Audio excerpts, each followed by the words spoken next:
Hello, this is Jim Schaefer, executive producer and host of Rip Rap, the academic book television program. My guest today is Randall Baier. We'll be discussing the latest books that Rip Rap has received, including those on mental illness and the creative process, digital convergence of text and television, political campaigns, plus dreams of peace and freedom, and others. Welcome to Rip Rap, Randall. Thanks. Thanks for having me again, Jim. The first book just kind of intrigued me. It's Poets on Prozac, Mental Illness, Treatment, and the Creative Process. And when I first saw this, I thought, I wonder about this one. But it really is quite nice. And it's looking at how this notion that madness fuels creativity by giving voice to contemporary poets who battle myriad psychiatric disorders, including depression, schizophrenia, post-traumatic stress disorder, and substance abuse. But so it keeps looking at, does emotional distress inspire great work? Is artistry enhanced or diminished by mental illness? What effect does substance abuse have on aesthetic vision?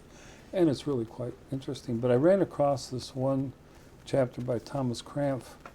And I think when I read this book, I thought, well, it's not so much about the mental illness, but still people trying to express themselves despite, and also live with these extraordinary conditions that they live under.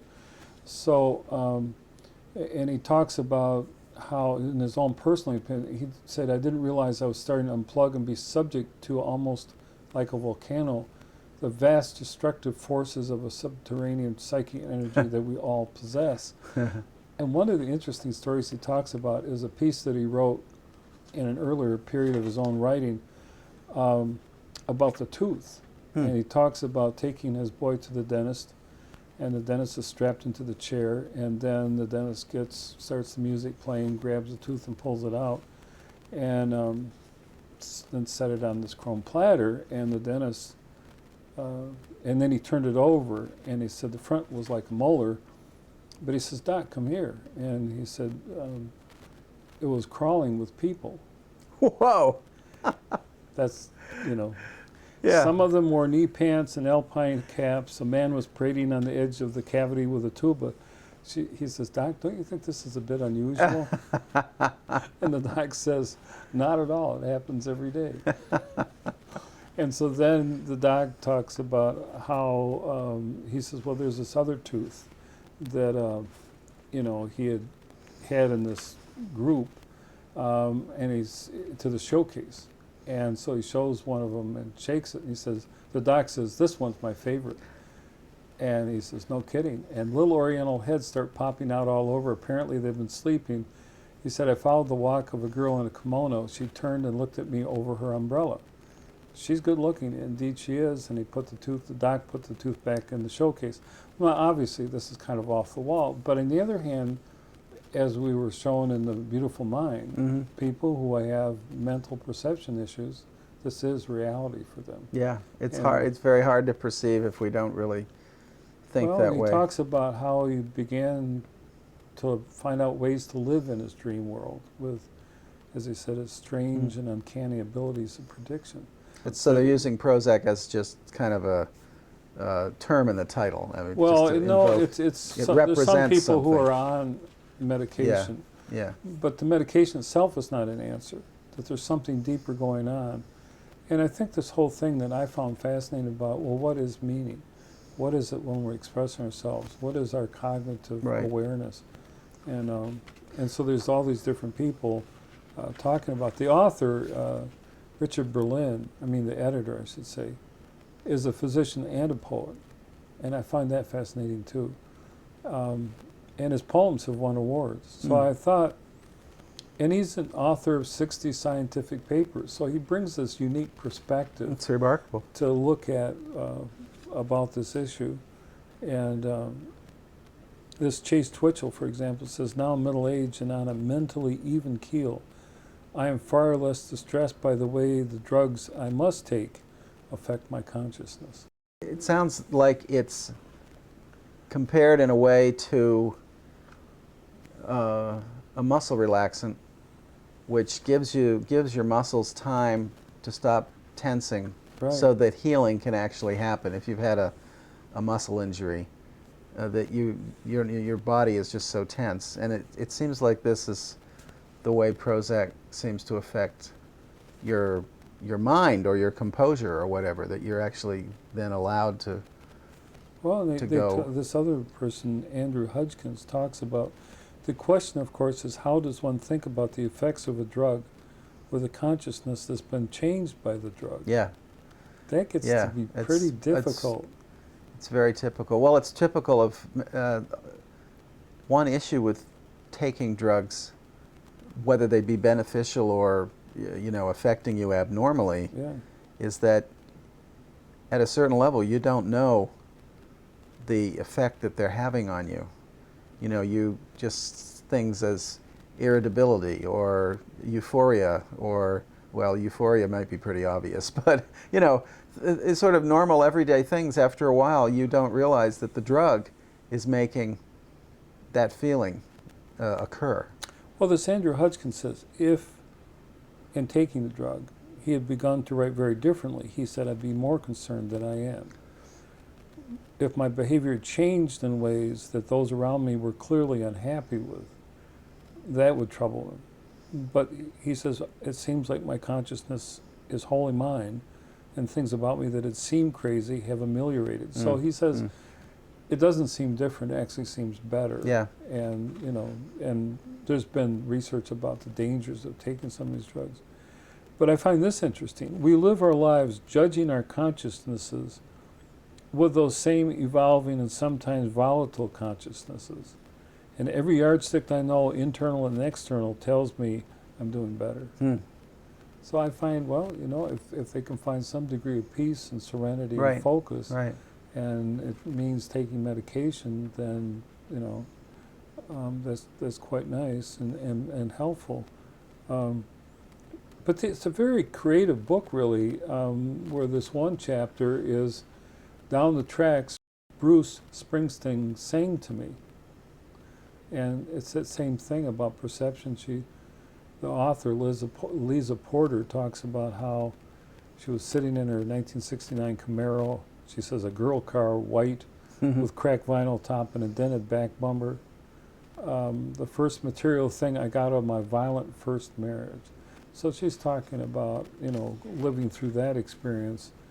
And then she also says, I'm convinced anyone who has a voice is born with it and learns to exercise as he or she grows to adulthood, never thinks about it. And she said, this is where my path to becoming a writer begins, my path through depression, the crooked journey to find my voice.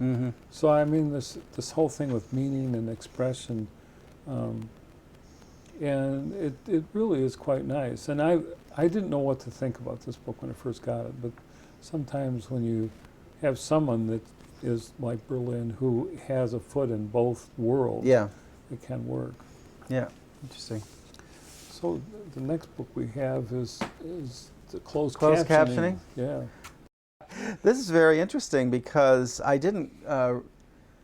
He talks about the infrastructure of closed captioning, how it's comes out of the subtitling. The history of subtitling in movies is well established, in other words, and movies had come to a certain rhythm and technique, and then closed captioning coming for television, kind of out of the subtitling history. But also the use of stenographers and court reporters, and kind of the labor production aspect of the closed captioning system merging into the world now where we actually can benefit from speech technology, speech to text. A court reporter is a speech to text technology in that sense, but they're doing it manually. Now we're at a point where actual spoken word can be translated by character recognition and put out, but some of them are quite odd. As you know, the instant speech translation can be difficult based on a person's actual manner of speaking.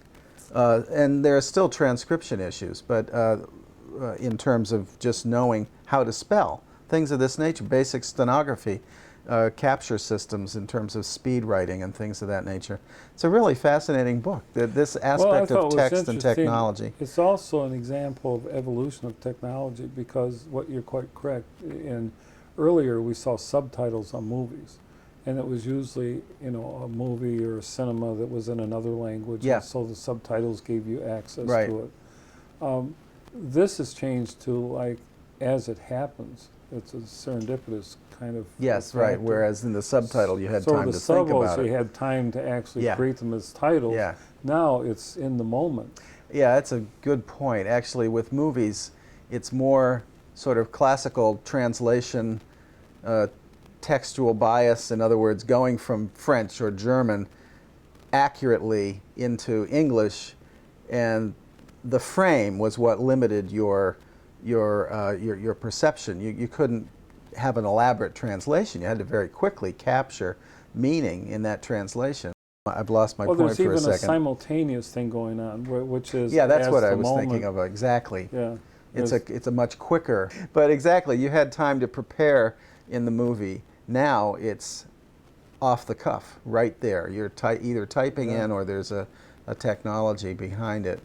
And if you watch closed captioning, as I do in the library where I work, of course we have several televisions. As you come in, it's kind of like walking into a media deal. You can't have the sound on, so you can watch 4 or 5 networks with their closed caption system. It's quite remarkable how the terms that come across the screen, it's almost sometimes like automatic poetry in terms of identifying which speaker's saying what, and then the words are all sometimes really jumbled up, depending on... Well, there's one reaction I had to it. We're used to seeing now on television so much more information simultaneously. Right, yeah. So that, like you're saying, sometimes people just shut it off. They're doing something else, and they just look over and Yeah. they're watching. But this, in addition to the what do they call it? The yeah, scroll, the scroll. I was going to crawl, say, this is and some of them, like Bloomberg, I mean, there's all kinds of information, It's stock very market, interesting. and everything going on at the same time. Yeah, the graphic map of the television screen now, it really is an aspect of text technology, because you've got, there are some television shows now where with the technique of the visual plus the word has gotten so advanced, but they're creeping on the geography of the screen. I mean, you've got the main reporter in the middle, surrounded like halos, like some, Tibetan or Buddhist pantheon, by the 4 or 5 commentary experts in smaller rectangles, and then, like you say, you've got this log, this roll at the bottom that identifies the names of the speakers, what's coming up, the latest stock reports, the latest it could be disaster. something totally disjunctive, Exactly. away from the moment, Right. and that happens on ESPN, the sports network, all Yeah. the time. It's reporting scores of other events. Of other events. There are Totally. simultaneous events happening all the time. It is interesting. You have to know the geography of the screen in order to know where that information is coming People from. seem to be able to do it. But I think the other thing fascinating about closed captioning is that I think is also a sensitivity to people who are auditory impaired. Yes. And yeah. so they're trying Yeah. to give this text. And there's corporations that are sponsoring the closed captioning because it's a fair amount of Right. money to do this. Right. But what's also interesting, we were just talking about that earlier, is I think there's also, they're using voice recognition software to a certain extent because some of the errors that you're seeing are so... They would have to be coming Yeah. from the voice. But what's fascinating about that is about dialect, in terms of linguistics, is that obviously the voice recognition software has been geared to a certain pronunciation intonation. And so if it doesn't happen, it's misinterpreting Yeah. rather wildly, what Yeah. someone is saying.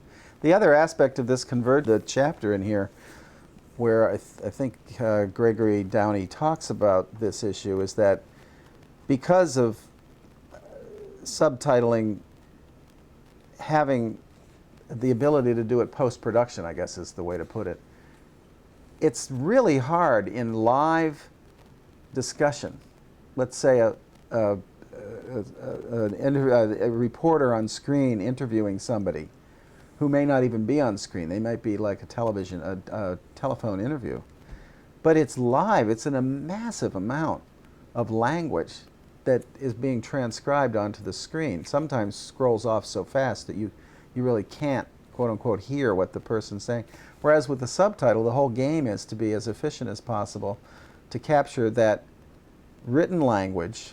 You're listening to French, for instance. You may be seeing or somehow, no, I'm thinking the opposite way. There's a dub. You can see the French language subtitle, but it's actually dubbed into live like English, so that it has actors.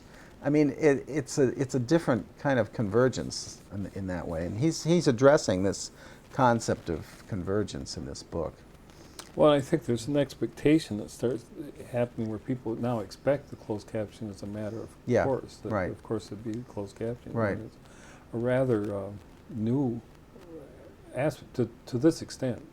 But the other thing I was thinking is that the closed captioning now is also producing a transcript quicker. Yes. More quickly. Right. And so instantaneously, actually. And so now that's available if you go online and you want to see what a program said. Yeah. You can not only get the streaming version of video, but you can often get transcripts of them or available. This is how you can get a quote from Bill Maher or anybody. Mention some talking head that you can think of. You can get their quote virtually immediately, not only because you're watching it, but that brings up an interesting issue of technology. Is it does make retrievability much more facilitated. Yeah. Because I was doing some research on the third presidential debate between George Bush and John Kerry, and the transcripts available online. You know, just for that live, as it was said. As it was said, yeah. Right. And so it was very interesting to be able to go and get the exact words, and so that adds a whole lot. So you know, and then the other part of that is it's not only available on television as it's happened, but like we were saying, it's also posted online because it's an easy thing for that technology to do it. You know, there's a curious thing. You just made me think about this. There's a curious advanced data issue here because in the political arena, just take the State of the Union speech every year that the American president gives. That speech has to be done, finished.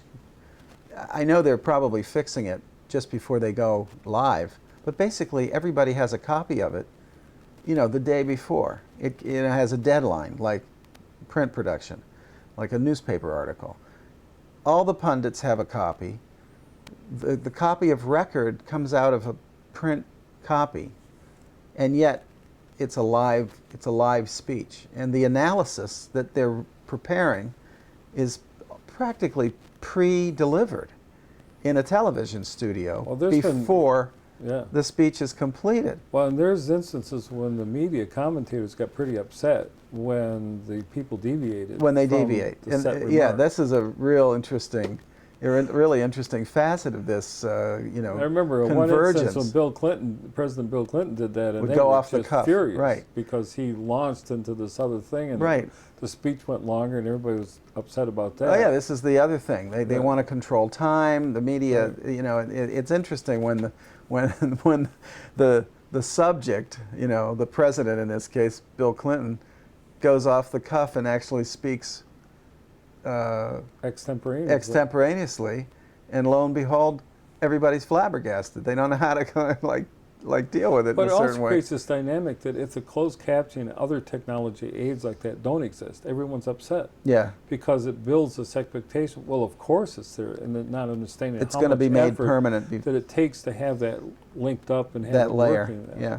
So. Yeah. There's an advertisement reproduced in this book from 1989 where WGBH TV in Boston is sending out advertisements to get court reporters, and they say, "Are you bored being a court reporter? Have you ever thought of doing closed captioning for live TV for hearing impaired or for whatever reason?" Yeah.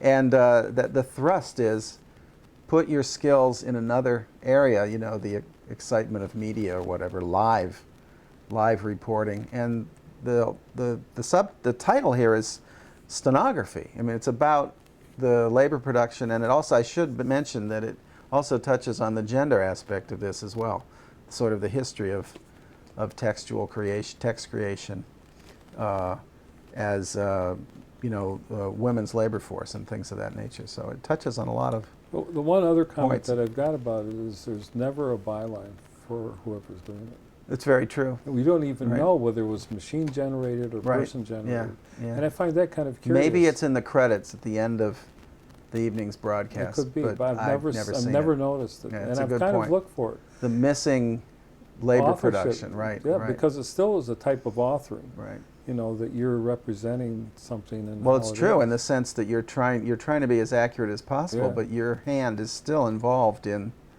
and besides, if you have to come up with I guess you're not supposed to use a different word. If somebody says, "Therefore I feel," you have to be very literal. That takes a whole skill set Yeah, in itself. yeah. I just found that interesting, and it's also something that with technology, it can take the person out of the process, because if it's just chunking along, Right. then I mean, how many times have you called up and about customer service and they said the computer did it? Yeah, It wasn't Right. that somebody programmed Right. the computer or is willing to take accountability for Right. it. The computer, this entity, is this omniscient yeah. entity. Good point. Good point. Well, the next book is The Last Campaign, Robert F. Kennedy and 82 Days That Inspired America by Thurston Clark. And I found this kind of interesting because the whole Kennedy family have been so intimately involved with the national scene, and we're in another political campaign era. And it keeps asking, well, what was it that makes these people so special? That, when after Robert Kennedy was assassinated, they had pictures of waiting along the train tracks and everything. And I heard the interview with the photographer. I heard that as well recently on NPR. And what made it so special, and I think it's because they were addressing really intimate issues for the people.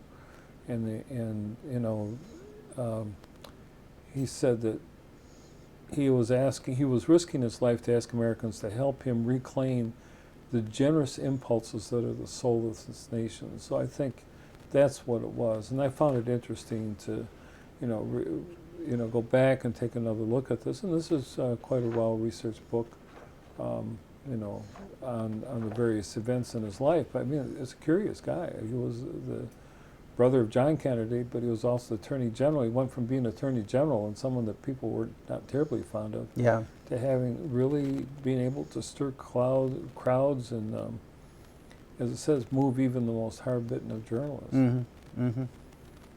So, and it was at that time, he spoke on the night of Martin Luther King Jr.'s assassination as a call for peace. So I found in this... Yeah, that's one of his more famous accomplishments. But we forget, I think, some of the context and some of what was going on with this, and I think it's useful to go back and try to find that out. And this, Thurston Clark says that Robert Kennedy's ideals and his campaign do seem very relevant today. What he was going through, that to get through what he calls the mortar of complacency, selfishness, and cynicism. I think anything that might do that. But a lot of the names it brings back, like Nixon and Frank Mankiewicz and, all these names and events that were going on. So I thought that was quite intriguing, and this is at a time when Ted Kennedy has just been diagnosed with brain cancer and had the operation. So, but there's an exhibit now. Sorry, it's misleading. The book is coming out now. Yeah. During the time that Ted Kennedy has been diagnosed. I was with just it. saying that in terms of the family as a whole. Yeah, no, exactly. Tragedy. Yeah. So. And we're also commemorating the 40th. It probably was published in conjunction with the 40th anniversary of his death. Right. So, which was just last week. But what's fascinating is that these people were waiting for the funeral train to come through. Yeah. Which is almost, an anachronism in itself. But it was a way to orchestrate this way of mourning for the country. Well, another book we've got is Just One Child, Science and Policy in Deng's China. It's by Susan Greenhalgh, a professor of anthropology, University of California, Irvine. Mm-hmm. And this is a deep subject because this whole attempt, and you can understand it by China, to try to control its population is now having a devastating effect on its culture, because you have, they just had the flood in China and the earthquake, and these catastrophic events have killed the only child.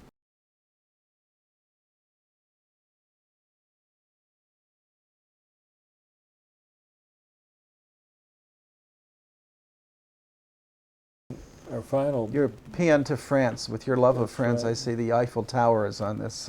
Well, this one. this is Dreams of Peace and Freedom, Utopian Moments in the 20th Century with Jay Winter.